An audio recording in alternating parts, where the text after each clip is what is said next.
ఇందులో మనకి ఈ పార్ట్ 1లో మనకి మన గెస్టులు చాలామంది ఉన్నారు. మన పాఠశాలలో ఉన్న ఉపాధ్యాయులంతా గెస్టులు ఈరోజు. వారందరినీ ఫస్ట్ ఇన్వైట్ చేద్దాము. ఇన్వైట్ చేసిన తర్వాత స్పార్క్ టీం వాళ్ళు మనకి బెంచెస్కి వెళ్తారు. స్పార్క్ వాళ్ళు ఉన్నారు కదా, 6th వాళ్ళు, 7th వాళ్ళు, 8th వాళ్ళు, 9th వాళ్ళు బెంచ్ల మీదకి వెళ్తారు. ఓకేనా? స్పార్క్ వాళ్ళకి మ్యాచ్ ఉంటుంది. మ్యాచ్లో గెలిచిన వాళ్ళకి టాపర్స్ ఎవరైతే ఉంటారో వాచ్ తీసుకోవచ్చు, wall clock. School topper highest points వచ్చిన వాళ్ళకి వాచ్ తీసుకోవచ్చు, వాడు ఏమైనా తీసుకోవచ్చు, వాడి ఇష్టం, అది వేరే విషయం. అక్కడ కనబడుతున్న బ్యాచెస్ చూసారా? ఎన్ని ఉన్నాయి బ్యాచెస్? 3, 5, 9 ఉండాలి కదా. ఎన్ని ఉన్నాయా? చూడండి ఒకసారి. 10 ఉన్నాయి. 10 సార్. సో ఇప్పుడు ఈ యొక్క రాక్ స్టార్ గేమ్ కి మన గెస్ట్ గా విచ్చేసినటువంటి మన పాఠశాల ప్రధానోపాధ్యాయులు గారికి వెల్కమ్. ఒకసారి వారికి స్వాగతం పలికేటప్పుడు వారికి పెన్నుతో నా చిరు కానుక వారికి వెల్కమ్ సార్ ప్లీజ్. అలాగే మన ఈ రాష్ట్రానికి మన గెస్టులు వాళ్ళే మీ పర్ఫార్మెన్స్ చూడాలా వద్దా? చూడాలా వద్దా? రైట్. ఆ తర్వాత మన సీనియర్ ఉపాధ్యాయులు శ్రీ రాములయ్య సార్ గారికి వెల్కమ్.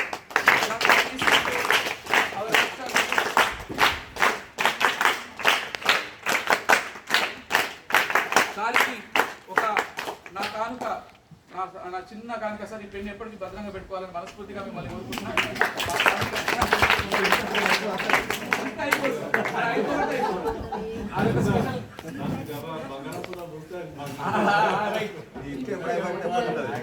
ఆ తర్వాత ఉపాధ్యాయులు అందరికి వెల్కమ్. మొదటగా లక్ష్మణ్ సార్ ప్లీజ్. వరుసగా లక్ష్మణ్ సార్ వారు కూడా నెక్స్ట్గా. అలాగే thank you sir, thank you very much, thank you sir. అలాగే మన Srinu sir please.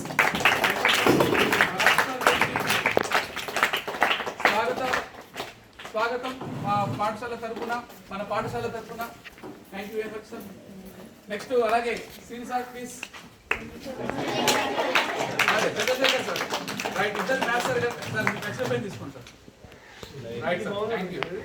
Right. Next అలాగే మన మనోజ్ సార్ ఇక్కడ సార్ రండి. కాంతి రండి, ఎవరైనా పర్లేదు, వెల్కమ్. వరుసగా ఉన్నారని పిలుస్తున్నా.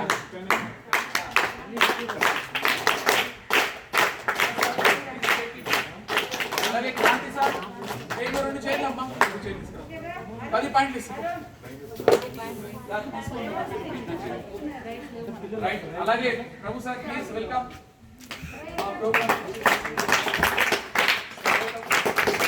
అలాగే madam please welcome our programme. అలాగే ప్రేమయ్య సార్ ప్లీజ్.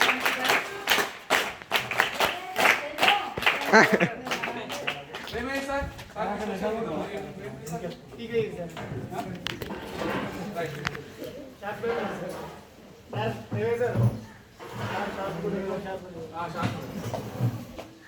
రైట్. అందరికి ఒకసారి స్వాగతం. అలాగే మన 6వ తరగతి స్పార్క్ టీం వాళ్ళు వాళ్ళ యొక్క బెంచెస్ కి వెళ్ళాలి. 6వ తరగతి స్పార్క్ ఎంతమంది ఉన్నారు ప్లీజ్ వాళ్ళకి ఒకసారి క్లాప్ కొట్టండి. స్పార్క్ ఇక్కడ వెళ్ళండి, 6వ తరగతి ఆ బెంచ్కి వెళ్ళాలి. ఆ బెంచ్ 6వ తరగతి స్పార్క్. నెక్స్ట్ 7వ తరగతి స్పార్క్ టీం వాళ్ళు బెంచ్ మీదకి రండి. 7వ తరగతి స్పార్క్ టీం వాళ్ళు 7th class spark come to this bench. And 8th, 9th, 10th అక్కడికి వెళ్ళండి. 8th వాళ్ళు ఎంతమంది ఉన్నారు? 8th క్లాస్ ఎవరు? 8th క్లాస్ వెళ్ళండి. 8th క్లాస్ ఎవరు? అక్కడికి వెళ్ళండి. బుక్స్ తీసుకొని వెళ్ళండి, P book and text book. Next 9th ఒక అమ్మాయి మీరు ఇక్కడ రావచ్చు. నెక్స్ట్ 9th ఇంకెవరు? మీరు 9th అమ్మ. ఇంకొక 8th ఎవరు లేరా సార్? ఆమె ఇష్టం. 10th ఈ అమ్మాయి ఇద్దరు వెళ్ళండి. ఇద్దరు స్పార్క్ వెళ్ళండి. కొంచెం ఇక్కడ జరగండి అమ్మా, మీరు కొంచెం జరగండి. వాళ్ళకి ఎంత వస్తుంది కొంచెం అమ్మాయి. ఇంకా త్వరగా లైన్ స్ట్రైట్ ఉండాలి. రండమ్మా.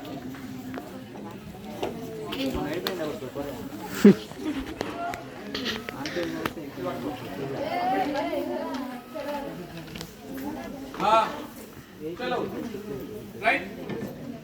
ఇక మనకి ప్రేమయ్య సార్ ప్లీజ్ ఒక నిమిషం వచ్చేయండి.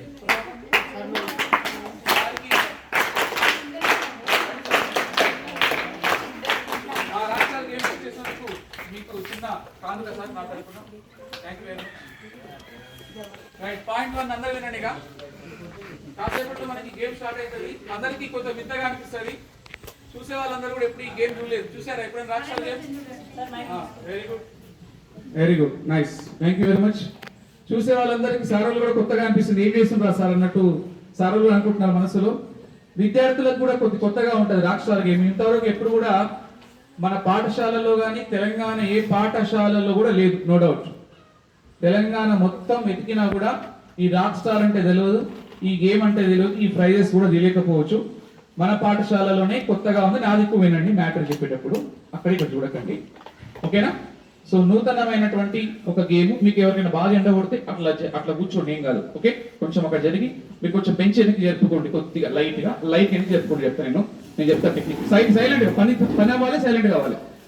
ఒక లైన్ అట్ వెళ్ళండి అమ్మ, మీరు ఒక లైన్ అట్ వెళ్ళిపోండి, జంప్ చేయండి, ఇంకొక లైన్ ఇక్కడ జరగండి, ఇంకొంచెం వెనక్కి ఇంకొక మైక్ ఉంది కదా మన పాఠశాలలో, అది అక్కడ పెట్టు, వాళ్ళకి రెడీ పెట్టు. మీరు మైక్ పాస్ చేస్తుండాలి. సార్ గుడ్ మార్నింగ్ సార్, అందరికి గుడ్ మార్నింగ్, గుడ్ ఆఫ్టర్నూన్. బహుశా మీ అందరికి రాక్ స్టార్ గేమ్ కొత్తగా వింతగా అనిపించవచ్చు. ఏం చేస్తున్నారు సార్, ఏమేమో చేస్తున్నారని అనిపించవచ్చు. దీని కాన్సెప్ట్ ఇంటర్నేషనల్ స్టాండర్డ్ లో నేను మెయింటైన్ చేశాను సార్. అలాంటి స్టాండర్డ్స్ అన్ని మనం ఇక్కడ తెస్తా ఉన్నాను. సో నేను ప్రీవియస్ ఇంటర్నేషనల్ స్కూల్లో డిఫరెంట్ థాట్స్ పిల్లల్ని మోటివేషన్ చేస్తూ వాళ్ళని మనం దారిలోకి తీసుకురావడం అనేది ఒక కొత్త కాన్సెప్ట్. సో ఆ కాన్సెప్ట్ ప్రకారము మన పాఠశాలలో కూడా ఇంప్లిమెంట్ చేస్తున్నాం. దీనివల్ల పాఠశాలలో ఉన్నటువంటి ప్రతి విద్యార్థికి నేమ్ వస్తుంది, పాఠశాలలో ఉన్న ప్రతి ఉపాధ్యాయునికి పేరు వస్తుంది, పాఠశాల ఎక్కడైతే ఉందో ఆ గ్రామానికి కూడా పేరు వస్తుంది. Yes sir? ఒక్కరు బాధపడితే, ఒక వ్యక్తి కనుక నేషనల్ లెవెల్లో సెలెక్ట్ అయితే, బాగా వినండి, ఒక వ్యక్తి మన పాఠశాలలో 6th 7th ఎవడో ఒక వ్యక్తి కనుక నేషనల్ లెవెల్లో సెలెక్ట్ అయితే ఏమైతే తెలుసా, ఆ స్కూల్ కి పేరు వస్తుంది. ఆ స్కూల్ తర్వాత ఆ స్కూల్లో ఉన్న స్టాఫ్ అందరికి నేమ్ వస్తుంది. తర్వాత ఎవరికి వస్తుంది పేరు? విద్యార్థులందరికీ వస్తుంది, గ్రామంలో ఉన్న ప్రజలందరికీ వస్తుంది. అరే గట్టిపల్పల్లి గ్రామంలో ఎవరు నేషనల్ లెవెల్లో సెలెక్ట్ అయ్యారని చెప్తారు. Yes sir? ఒక కోహ్లీ బ్యాటింగ్ చేయడం వల్ల ఏమైపోయింది, ఇండియా మొత్తం టాప్ అయింది. తెలుసా మీరు ఇండియా మ్యాచ్ చూస్తారా, క్రికెట్ మ్యాచ్లు? గతంలో పాకిస్తాన్ తో కోహ్లీ గారు సెంచరీ చేసినందుకు ఇండియాలో ఉన్న ప్రతి ఒక్కరిని మెచ్చుకున్నారు. అట్లా ఒక వ్యక్తి మనకి సెట్ అయిందంటే ఆల్మోస్ట్ ఆ స్కూలు, ఆ పాఠశాల, ఆ వాతావరణం అంతా సెట్ అయిపోతుంది. సో ఆ కాన్సెప్ట్ మనం ఈ రాక్ స్టార్ గేమ్ ఇప్పుడు కాదు, మీకు కొత్త కానీ నాకు ఎప్పటి నుంచో పాతనే.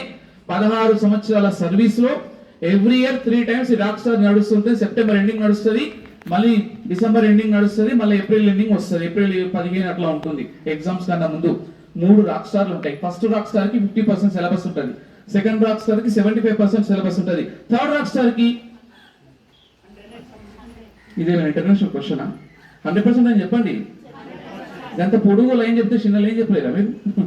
రైట్, మిమ్మల్ని రాకడం కోసం ఈ రాక్ స్టార్ గేమ్ పెట్టిన అనమాట. సో ఈ రాక్ స్టార్ గేమ్ వల్ల అందరిలో మార్పు రాకపోవచ్చు, కానీ చదివే పిల్లలు చాలా షార్ప్ అయిపోతారు. 10 మంది చదువుతున్నారంటే ఇంకొక 20 మంది యాడ్ అయ్యి 30 మంది పవర్ఫుల్ గా అవుతారు. ఇందులో సూపర్ స్టార్ గ్రూప్ లో ఎంతమంది సూపర్ స్టార్ చేయొద్దండి? సూపర్ స్టార్, వెరీ గుడ్, మీకు కూడా ప్రైజులు ఉన్నాయి. ఫ్యూచర్ స్టార్ గ్రూప్ చేయొద్దండి సార్. మొత్తం 3 గ్రూపులు ఉన్నాయి సార్ మన స్కూళ్ళలో. బహుశా మీకు ఏమి తెలియకపోవచ్చు, మీరు వినకపోవచ్చు కాన్సెప్ట్, అంత సైలెంట్ గా నడుస్తూ ఉంటుంది. 3 గ్రూపులు sir, spark, super star, future star. అంటే బాగా చదివే పిల్లలందరూ కూడా అక్కడ స్పార్క్ వెళ్ళిపోతారు, 90% above, and 90 to 70 or 60 above super star group. Remaining almost future star, అంటే కొంచెం స్లోగా ఉన్న వాళ్ళు. స్లోనెస్ ఉంటారు, ప్రతి స్కూల్లో ఉంటారు, మన దగ్గర కూడా ఉన్నారు. వీళ్ళందరికీ కూడా డిఫరెంట్ యాక్టివేషన్ మెథడ్ లో మనం గత 2 నెలల నుంచి నడుస్తున్నటువంటి ఒక ప్రాసెస్ అన్నమాట. సో మీరు ఒకసారి ఆ ప్రాసెస్ చూస్తే మనకి ఇన్స్పిరేషన్ గా ఉంటుంది. అండ్ 1 more థింగ్, ఇందులో ప్రైజెస్ తో పాటు బ్యాచెస్ కూడా ఉంటాయి సార్. ఇది బ్యాచెస్ అని మీకు మన స్కూల్లో టాపర్స్ ఇద్దరికి ఇస్తాం సార్. 6th క్లాస్ లో ఇద్దరికి ఇస్తాము, 7th లో ఇద్దరు ఇస్తాము. టాపర్స్ ఎవరైతే ఉంటారో అన్ని రంగాల్లో ఉన్న వాళ్ళకి టాపర్స్ వాళ్ళు బ్యాడ్జ్ పెట్టుకొని రావాలి. మళ్ళీ రాక్ స్టార్ 2 వచ్చే వరకు వాళ్ళు ఉంటేనే వాళ్ళకే ఉంటుంది సార్ బ్యాడ్జ్. ఒకవేళ వాళ్ళు లేదనుకోండి, ఆ బ్యాడ్జ్ తీసుకుపోయి ఏం చేయాలి, పక్క వాళ్ళకి. దీనివల్ల ప్రతి ఒక్కరిలో పోటీ పెరుగుతుంది. ఈ 16 years సర్వీస్ లో ఈ రాక్ స్టార్ గేమ్ వల్ల నేను స్టేట్ లెవెల్లోనే ప్రైజెస్ తీసుకున్నా. మా పాఠశాల అమ్మాయి 45,000 మంది పాల్గొన్న స్కూళ్ళలో స్టేట్ లెవెల్లో ఫస్ట్ ప్రైజ్ గాయత్రి అమ్మాయి 6th క్లాస్ అమ్మాయి కొట్టింది, నాకు సన్మానమైంది. ఎస్పీ బాలసుబ్రహ్మణ్యం గారు, సవిత ఇంద్రజీ సన్మానం కూడా నాకైంది, వాళ్ళ ఆ అమ్మాయి కూడా అయింది అనమాట. సో అలాంటి కాన్సెప్ట్ వెళ్తా ఉన్నాను. సో ఆ టైంలో మండల్ లెవెల్లో అందరూ రావడము, ఆ రాక్ స్టార్ పిల్లలందరూ తీసుకుపోయి డిస్ట్రిక్ట్ లెవెల్లో గేమ్ పెట్టడము, షాక్ అయిపోయారు. అంటే బుక్ లో ఉన్న దీంట్లో కాన్సెప్ట్ ఏంటంటే సార్, బుక్ లో ఉన్నటువంటి ప్రతి సమాచారం కూడా ముఖ్యమా. ఈ రాక్ స్టార్ కాన్సెప్ట్ అంటే ఈ బుక్ లో ఉన్న ప్రతి అంశం కూడా చెప్పాలన్నమాట. కాంపిటేటివ్ స్పిరిట్ అన్నమాట. సో ఈ కాంపిటేటివ్ స్పిరిట్ ఉండాలనే ఉద్దేశంతోనే ఒక నూతనమైన ప్రోగ్రామ్ కి శ్రీకారం చుట్టింది. అది మన గట్టిపల్లి పాఠశాలలో ఈ సంవత్సరం ప్రారంభమవుతుంది. ఈ బ్యాచెస్ మనం ఇద్దరికి ఇస్తాం, టాపర్స్ కి ఇస్తాం. జడ్జిమెంట్ అంతా మనమే ఇవ్వాలి సార్, మీరే జడ్జిమెంట్ ఇవ్వాలి. నేను మీకు సలహాలు ఇస్తా ఎట్లా అనేది.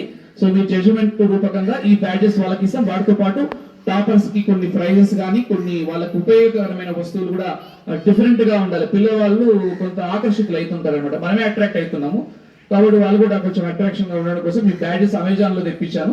బహుశా మీరు ఈ బ్యాచెస్ ప్రైవేట్ స్కూల్లో కూడా ఉండవు. ప్రైవేట్ స్కూల్లో కూడా ఏదో స్కూల్ బ్యాచెస్ ఇస్తారు సార్ మామూలుగా. ఇది మోటివేషన్ బ్యాచెస్ సార్, కంప్లీట్ గా మీరు చూడొచ్చు. మోటివేషన్ బ్యాచెస్, ఆ బ్యాచెస్ పెట్టుకున్నప్పుడల్లా వాళ్ళకి ఒక ఇన్స్పిరేషన్ గా అనిపిస్తూ ఉంటది. ఎస్ మనం సాధించాలనేటువంటి ఒక దృక్పథం అనేది వాళ్ళ వస్తుంటాయి సార్. రామలైస్ అనేది బ్యాచెస్. సో ఇవి ఒక డిఫరెంట్ ఐడియా సార్. ఇది ఓల్డ్ స్కూళ్ళలో కూడా మనం చేయడం జరిగింది. ఈ బ్యాచెస్ మీరే పిల్లలకి ఇవ్వాల్సిన అవసరం ఉంది. ఒక్కొక్కరు ఒక బ్యాచెస్ ఇవ్వాలి. రైట్, చలో రాక్ స్టార్ గేమ్ కి స్వాగతం పలుకుతామా. కొంచెం మబ్బుగా ఉండకండి, అప్పుడు యాక్టివ్ ఉండండి. యాక్టివ్ ఉండండి. నా ముఖంలో గ్లో ఉండాలి. ఏముండాలి, శవాల్లో ఇట్లా కూర్చోదు, మస్తు ఇట్లా active young and rebel star ఆగా మీరు ముసలి కదా. ఇప్పుడు అందరిలో బాధ స్టార్ట్ అవుతుంది. ఎప్పుడు స్టార్ట్ అవుతుంది తెలుసా బాధ? ఆ ప్రైజెస్ తీసుకున్న తర్వాత తీసుకొనుకుంటారు కదా బాధ వచ్చి అనవసరంగా. ఈ రోజు అబ్సెంట్ అవ్వాలి, అయినప్పుడే పెట్టాలి గేమ్. ఎందుకంటే నెక్స్ట్ టైం ఇలాంటి గేమ్ ఏమవుతుందంటే సార్, ఎవరైనా చదివేవాడు ఎప్పుడైనా వస్తాడు సార్, చదివేవాడు ఎప్పుడు రాడు. ఈ రోజు ఎవడైతే అబ్సెంట్ అయ్యిండో వాడు నిజంగా చదివేవాడైతే నెక్స్ట్ టైం ఏం చేస్తాడు, ఫెస్టివల్ తర్వాత రావాల్సింది. This is different concept. అంటే పిల్లవాడు దాదాపు ఈ రోజు నాకు తెలిసి గేమ్ ఉన్నది కాబట్టి సగం మంది వచ్చారు సార్. ఇక రాకపోతుండే ఈ అమ్మాయిలందరూ గేమ్ ఉంది కాబట్టి వచ్చారు, సగం మంది వచ్చారు. ఎస్ఆర్నో సగం మంది గేమ్ కోసం కూడా మధ్యాహ్నం పోలే. ఆ తప్పన ఉండాలి. నేను ఏమంటున్నానంటే తప్పన ఉండాలి. ప్రతి ఒక్కరికి పనులు ఉంటాయి, ఉండవని కాదు. మేము వచ్చాం కదా, మేము ఉందా 10 మంది స్టాప్ వచ్చాం. మీరు వచ్చామరా లేదా? ఒక్కొక్కరం 200 కిలోమీటర్ల దూరం నుంచి కార్లు వేసుకొని వస్తున్నాం. మీరు 2 కిలోమీటర్లు కూడా లేదు మన స్కూల్, 2 అడుగులు వేస్తే వస్తుంది. ఈ నుంచి కూడా రానికి బద్దకం. 10th క్లాస్ లో ఎంతమంది వచ్చారు ఈరోజు స్కూల్ కి? 9 మెంబర్స్ సార్. అంటే చూడండి, సారో లేవో 10 మంది వచ్చారు, 10వ తరగతి పిల్లలు 9 మంది వచ్చారు. ఇక్కడ ఎవరిది రాంగ్ జరుగుతుంది కాన్సెప్ట్? మీరేనా కదా? తప్పు మీరే జరుగుతుందా లేదా? నెక్స్ట్ టైం అయినా మారండి. ప్రతి ఒక్కసారి మారాల్సిన అవసరం లేదు, సందర్భం వచ్చినప్పుడు మారండి. రైట్, ఇక గేమ్ లోకి వెళ్దాము. ఈ రాక్ స్టార్ గేమ్ వల్ల first point discipline important. Discipline వస్తుంది. P book once given, P book ఇవ్వండి. 10th 7th క్లాస్ లో పీ బుక్ ఎవరు? మంచి బుక్ ఇవ్వండి. ఇంకా this is P book sir. ఇది మన సర్వీస్ బుక్ లాగా వీళ్ళ దగ్గర కూడా పీ బుక్ ఉంటుంది సార్. ఇవన్నీ మీరు మరి చూసారో లేదో నాకు లేదు. ఇలా పీ బుక్ లో పాయింట్లు ఇస్తాం సార్ ప్రతిసారి. ప్రతి స్కూల్లో ఇది 60 years నుంచి పని అది. పీ బుక్ లో వాళ్ళకి గేమ్స్ పెడతా ఉంటాం మిడిల్, ఆ పాయింట్స్ యాడ్ చేసుకుంటారు. వాటి డిసిప్లిన్ ఉంటే పాయింట్లు. ఒకవేళ స్కూల్ కు రెగ్యులర్ వస్తే ఎన్ని పాయింట్లు? మంత్లీ 50 పాయింట్స్ ఇస్తాం. రెగ్యులర్ గా స్కూల్ కు ఒక రోజు కూడా అబ్సెంట్ అవుతే 50 పాయింట్స్ సార్. అట్లా ప్రతి దాంట్లో కూడా గేమ్స్ కానీ ఇంకేదైనా చిన్న చిన్న ఫెయిర్ నోట్స్ రాసినా కానీ ఈ పీ బుక్ లో పర్సనల్ బుక్స్ అది పాయింట్స్. దీంట్లో హైయెస్ట్ వచ్చిన వాళ్ళకి ప్రైజెస్ వస్తాయి. 326 పాయింట్స్ వచ్చినాయి. ఎవరికి ఈ బుక్? ఎవరి ఎవరు? సోహెల్ కదా, సోహెల్ కదా. 326 పాయింట్స్ వచ్చినాయి సార్.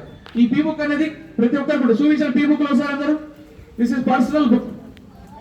రైట్, ఇది సార్. దీంట్లో మన దగ్గర సర్వీస్ బుక్ లో మన టాలెంట్ ఎట్లా తెలుస్తుందో వీళ్ళకి పీ బుక్ లో తెలుస్తుంది. వీళ్ళ పర్ఫార్మెన్స్ అంతా పీ బుక్ లో కనిపిస్తుంది మేడం. ఇది ఇది ఇది ఎక్కడ ఏ స్కూల్కి వెళ్ళినా తెలంగాణ దొరకదు. ఈ ఆలోచనలు తెలియదు, ఎందుకంటే నేను ప్రీవియస్ అన్ని స్కూల్లో చేసి అలసిపోయినా ఇంప్లిమెంటేషన్ కాబట్టి డిఫరెంట్ కాన్సెప్ట్. పీ బుక్ అనేది ఎక్కడ వినరు కూడా. రైట్, అది పాసిబిలిటీ కాదు. నా ఐడియాస్ వాళ్ళు చూసే తప్ప. రైట్, ఇక దీనివల్ల రెండవది డిసిప్లిన్ వస్తుంది. రెగ్యులర్ గా స్కూల్కి రావడం జరుగుతుంది. తర్వాత మెయిన్ ఇంపార్టెంట్, కాంపిటేటివ్ ఎగ్జామ్ కి సక్సెస్ అవ్వాలంటే 6th క్లాస్ నుంచే స్టార్ట్ చేయాలి. మన వాళ్ళందరూ 10th క్లాస్ వరకు బట్టి పడతారు. డిగ్రీ అయిపోయినాక గ్రూప్ 1 గ్రూప్ 2 ఎగ్జామ్ రాస్తుంది, ఎవరికి జాబులు రావు, డిఎస్సీలు కూడా రావు. ఎందుకు రావట్లేదు తెలుసా? 6th క్లాస్ నుంచే కాంపిటేటివ్ ఎగ్జామినేషన్ స్పిరిట్ ఉండాలి. అది ఉండదు మనకి. మనం స్కూల్కే సక్క రావనుకున్నారు, వేరే విషయం. ఆ కాంపిటేటివ్ స్పిరిట్ కూడా ఉండడం కోసం ఈ రాక్ స్టార్ గేమ్ ఏర్పాటు చేశారు. ఇప్పుడు ట్రయల్ చూద్దాము ఒకసారి. 7th క్లాస్ తెలుగు బుక్ ఇవ్వండి.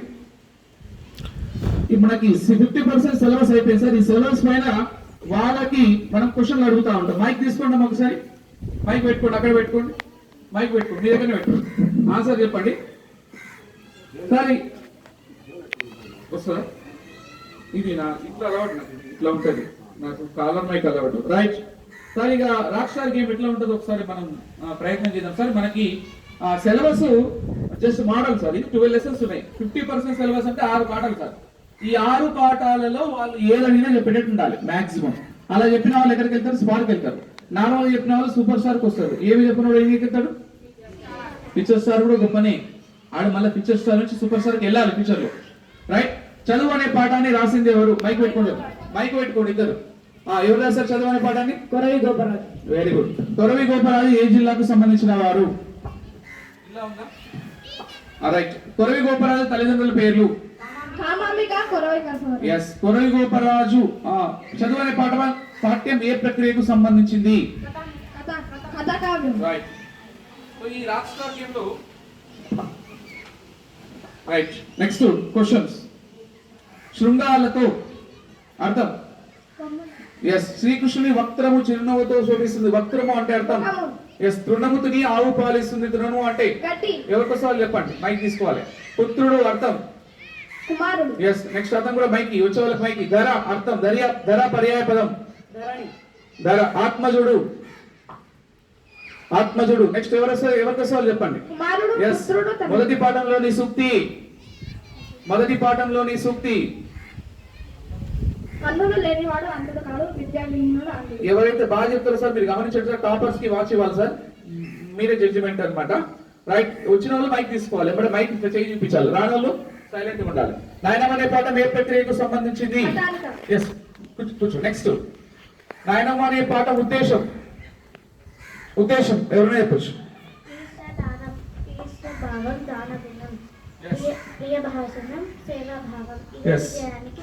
Very good. కొట్టన్ క్లాప్స్. కొట్టన్. సుమతి శతకం రాసింది ఎవరు? మైక్ పెట్టుకోండి, మైక్ పెట్టుకొని చెప్పండి. మధ్యలో మైక్ పెట్టండి, ఎవరైనా చెప్పొచ్చు. మైక్ పట్టుకొని చెప్పాల్సిన అవసరం, మైక్ లేకుండా గట్టిగా చెప్పొచ్చు. నెక్స్ట్, దాశరథి శతకం రాసింది ఎవరు? నరసింహ శతకం రాసింది ఎవరు? కాకుస్తం శేషపు కవి. వేమన శతకం రాసింది ఎవరు? నగ్న సత్యాలు శతకం రాసింది ఎవరు? రావికంటి రామ. శ్రీ శ్రీనివాస బొమ్మల శతకం రాసింది ఎవరు? యాదగిరి లక్ష్మీ నరసింహ శతకం రాసింది ఎవరు? గట్టిగా కొట్టండి, క్లాప్స్ కొట్టండి. దానము ప్లస్ అసంగి, కవితలు ప్లస్ అల్లిన, విజ్ఞంబు ప్లస్ అయినా, విజ్ఞమైన, కపటము ప్లస్ ఉండు, కపటముండు. మూడో పాఠం పేరు, నాలుగో పాఠం పేరు అమజ్ఞాపకాలు రాసింది ఎవరు? కృష్ణమూర్తి యాదవ్. అమజ్ఞాపకాలు అనే పాఠం ఏ ప్రక్రియకు సంబంధించింది? వచన కవిత ఇంగ్లీష్ లో ఏమంటారు? Free verse. This is rapid sir, rapid. ధనార్దన్ ఫటాఫట్. మనం ఎట్లా చెప్పాలంటే పక్క వాళ్ళకి అర్థం కానంత స్పీడ్ లో వెళ్ళాలి. ఇది రాక్ స్టార్ గేమ్ వల్లనే సాధ్యం అవుతుంది. అంటే వాడికి 2 months ప్రిపరేషన్ వల్ల ఇలా చేసే కాంపిటేటివ్ ఎగ్జామ్ లో గ్రూప్ 1 కాదు, సివిల్స్ కూడా కొట్టచ్చు. అది తెలుగు సబ్జెక్ట్ కాదు, జస్ట్ ఒక మోడల్, ఆ సబ్జెక్ట్ లో. రైట్. అమజ్ఞాపకాలు అనే పాఠంలోని సూక్తి? అమజ్ఞాపకాలు ఆకాశం కన్నా ఎత్తు, సముద్రం కన్నా లోతైనది అమ్మ హృదయం. ఎవరెస్ట్ శిఖరమైన తన. ఎస్, ఎవరికోసం వాళ్ళు చెప్తూనే ఉంటారు. జెండా వందనం రోజు మా పాఠశాల ప్రాంగణాన్ని ముగ్గులతో అలంకరిస్తారు. ప్రాంగణము అంటే అర్థము? మా ఊరిలో వస్త్రాలపై అద్దకము అంటే అర్థము? గట్టు అంటే అర్థము? ఎస్. కనకంబు అంటే అర్థము? బంగారం, పుత్తడి, హేమం, సువర్ణం. కుందేలు. అతడెక్కడ పదాన్ని విడదీయండి. బొమ్మనిచ్చెను పదం విడదీయండి. ఎస్. పుట్టిన ప్లస్ ఇల్లు, చెట్టు ప్లస్ ఎక్కి, వాడు ప్లస్ ఎక్కడ, ఎదురు ప్లస్ ఏగి, ఎదురు ప్లస్ ఏగి, ఎట్లు ప్లస్ ఉన్నది. ఐదో పాఠం పేరు? కళ్యాణాలు రాసింది ఎవరు? ఆర్చి వెంకటాచార్యులు ఏ జిల్లా? రైట్. పల్లెందాలు. రైట్. పల్లెందాలు అనే పాఠం ఏ ప్రక్రియకు సంబంధించింది? కావ్యం. కిరటాలు అర్థం? అలుగు అర్థం? కొట్టంలో పశువులు ఉంటాయి, కొట్టము అంటే అర్థం? పశువుల పాక. Very good. భీముడు ప్లస్ ఇతడు, అతడు ప్లస్ ఎక్కడ, ఇతడు ప్లస్ ఒక్కడు, ఆటలు ప్లస్ ఆడు. చెప్పాలంటే విడదీయండి. మదర్ తెరిసా అసలు పేరు? మదర్ తెరిసా ఎప్పుడు జన్మించింది? ఎస్. మదర్ తెరిసా ఏ సంవత్సరంలో నోబెల్ శాంతి బహుమతి వచ్చింది? మదర్ తెరిసాకి ఎప్పుడు భారతరత్న పురస్కారం లభించింది? మదర్ తెరిసా ఎప్పుడు చనిపోయింది? 1997. Yes, very good, quoted by class. ప్రేరణ అనే పాఠం ఎవరు రాశారు? అబ్దుల్ కలాం గారు రాసిన ఆత్మకథ పేరే దాని ఇంగ్లీష్ లో ఏమంటారు? Ignited mind, the wings of Ignited fire. the minds of art and biography. And ఆయన ఎవరితో కలిసి ఆత్మకథ రాసుకున్నారు? మన అబ్దుల్ కలాం గారి అన్న పేరు, ముస్తఫా కలాం, వాళ్ళ సోదరి పేరు. Johara. Very good, quote and class. మొదలయ్యింది, పదం విడదీయండి. మొదలు ప్లేస్ అయ్యింది. ఆదిత్య మంచి బాలుడు. బాలుడు ఏ విభక్తి? సముద్రం. బాలుడు డు డు డు మూవులు ప్రథమ విభక్తి. ఆహారం కొరకు పక్షులు బయలుదేరుతాయి కొరకు ఏ విభక్తి? కొరకు. Very good, very good, very good. ఓ బాలలారా, ఓ అనేది ఏ విభక్తి? సంబోధన ప్రథమ. వెరీ గుడ్, సంబోధన. నెక్స్ట్, మధుబాబు మంచి బాలుడు. మధుబాబు అనేది నామవాచకమా సర్వనామమా క్రియనా? నామం. అతను వెళ్తున్నాడు అనేది క్రియనా నామవాచకమా సర్వనామమా? క్రియ. Yes yes. గుణాన్ని తెలియజేసే వాటిని ఏమంటారు? విశేషణము. ఆహా ఓహో ఏ అనే పదాలను ఏమంటారు? అవ్యయము అంటారు. కొట్టండి క్లాప్స్. ఇలా ప్రతి పాయింట్ కూడా sir, rock star game 50% syllabus, next 75% ఉంటుంది. ఈ పాయింట్ లో మీరు ప్రైవేట్ స్కూల్లో తీసుకురండి. ఈ ఊర్లో ఎవరైనా వాడి మీద కోపం కాదు, మన మీద నమ్మకం. చెప్తుంది అర్థమవుతుందా? వాళ్ళ మీద కోపం కాదు, ఎవరి మీద? మన మీద నమ్మకం. ఈ పాయింట్ ఆఫ్ వ్యూలో ఎవరైనా చెప్తారా? చూడండి, ప్రైవేట్ స్కూల్ పిల్ల అని పట్టుకొస్తే మనకి 6వ తరగతి పాఠం అంటే ఇట్లా వస్తున్నాడు. మీరు చూడండి, కావాల్సి ట్రై చేయండి. వీళ్ళు చెప్పిరా లేదా? మీరు కూడా చెప్తారు. స్పార్క్, ఈ స్పార్క్ టీం వాళ్ళు సార్ ఈ 6 లెసన్స్ పైన, గ్రామర్ పైన కానీ, కవి పరిచయం పైన కానీ E to Z చెప్పాల్సిందే. ఈ రాక్ స్టార్ గేమ్ కండక్ట్ చేయడం వల్ల, ఈ మెథడ్ వల్ల వాళ్ళు ఆ విధంగా చేయగలిగారు. అదే ఈ గేమ్ లేకపోతే normal ordinary, no doubt ordinary ఉంటారు. ఎందుకంటే అది 2 months నుంచి జరుగుతున్న ప్రాసెస్. ఆ స్పీడ్ రావాలంటే చాలా కష్టం. శతకాల పేర్లు కంటే దాశరథి శతకం రాసింది ఎవరు? వేమన శతకం రాసింది ఎవరు? ఎస్. ఆ స్పీడ్ రావాలంటే, ఆ పవర్ అనేది జనరేట్ అవ్వాలంటే చాలా హార్డ్ వర్క్ కావాల్సిన అవసరం ఉందన్నమాట. కాబట్టి ప్రైవేట్ స్కూల్ అని తిరుగుతూ ఉంటాం మనం. ప్రైవేట్ స్కూల్లో ఎవరైనా వర్కరండి, 7th క్లాస్ వల్ల వర్కరండి. మనకన్నా ఎక్కువ ఉంటారో చూద్దాం. మన దాంట్లో 1% కూడా ఉండరు. మీరు ట్రై చేయండి, ఇంటికి వెళ్ళాక వాడి దాశరథి శతకం అడగండి, అటు ఇటు చూస్తారు. అందరూ కాదు, ఎవరో ఒకటి చెప్పొచ్చు, కానీ అన్ని చెప్పలేడు, ఇంత స్పీడ్ గా చెప్పలేడు. Yes sir, no? ఎస్. వీళ్ళు స్పార్క్ సార్, వీళ్ళు ముగ్గురిలో 2 విజేతలు ప్రకటించాల్సిన బాధ్యత మీపైనే ఉంది. మరి ఎవరనేది ఫైనల్ గా మీరు డిసైడ్ చేయాలి. జడ్జిమెంట్ మీరే. 2కి బ్యాచెస్ ఇవ్వాలి. నా మైండ్ లో కొన్ని థాట్స్ ఉన్నాయి, బట్ మీ మైండ్ కూడా షేర్ చేసుకుని నేను ప్రాసెస్ చేస్తాను. మీరు కూడా ఏమైనా ప్రశ్నలు అడిగితే అడగొచ్చు సార్, ఒకవేళ 6 లెసన్స్ వరకు. నెక్స్ట్ 6th క్లాస్ బుక్ ఇవ్వమ్మా. వీళ్ళు